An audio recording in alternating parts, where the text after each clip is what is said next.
Hey, friend, and welcome back to another episode of the On the Go podcast. I am so glad you're here with me today. In our last episode, we explored the power of personal branding. We talked about how your personal brand is your reputation, the story that people tell about you when you're not in the room. It's the foundation on which everything is built. But here's the challenge. Once you've defined that brand, how do you communicate it? How do you make sure that people actually remember it, connect with it, and feel something from it? That's where storytelling comes in. Storytelling is the bridge between who you are, what you do, and why it matters.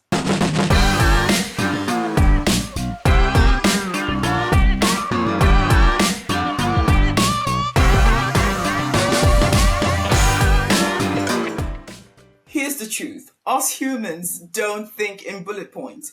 We think in stories. From childhood bedtime tales to cultural legends to Netflix binges, we've always craved meaning and we process meaning through stories. Facts inform us, but stories, they move us. Neuroscience even shows that when we hear a good story, our brain lights up as if we're living it ourselves.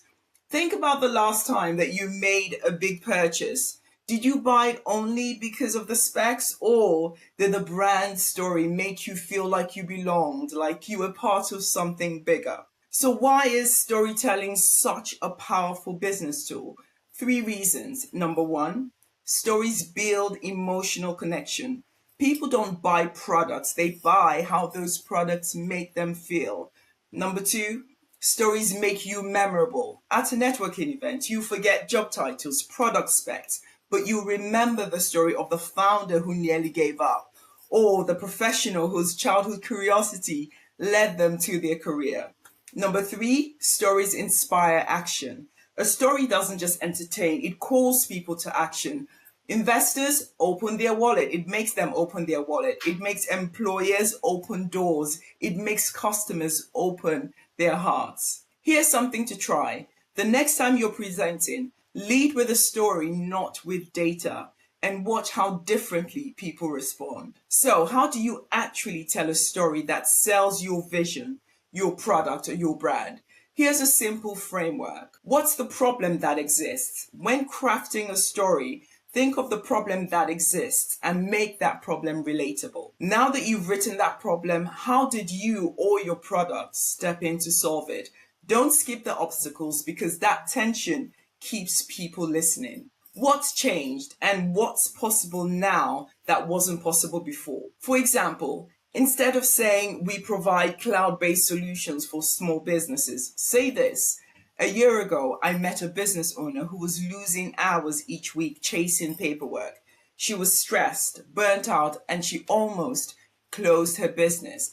But after using our platform, she finally had time to breathe, to focus on customers, and even to take her first family holiday in years.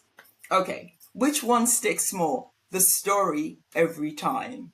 Now, grab a notebook and write down one challenge, one journey, and one transformation. That's the outline of your story. Here's the secret. Your story doesn't need to be perfect. In fact, please don't try to make it perfect.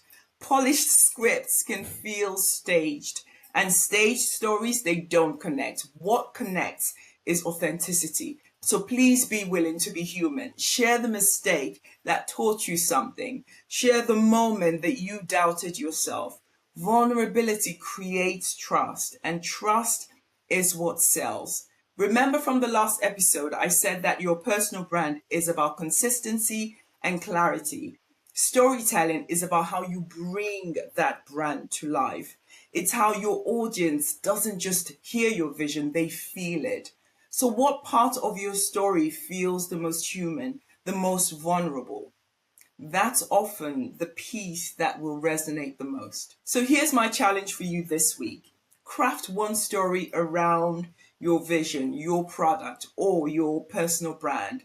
If you're an entrepreneur, tell a customer success story instead of listing the features of your product or service. If you're a career professional, share a moment of triumph or resilience instead of reciting your CV. And if you're an aspiring business owner, tell the story of why you started, What lit a spark in you? Then share it in a pitch on LinkedIn or over coffee, and watch how people respond differently when they connect, not just with what you do, but with why you do it. All right, friend, that's it for today's episode on storytelling. I hope that you're walking away with a deeper understanding of why stories matter and a practical framework to start telling your own story.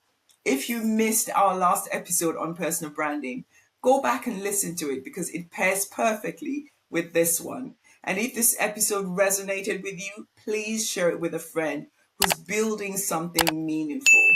Don't forget to subscribe so you never miss an episode. Until next time, please keep telling your story because the world doesn't just need your product or your skills. The world needs you. Have a great day. Bye.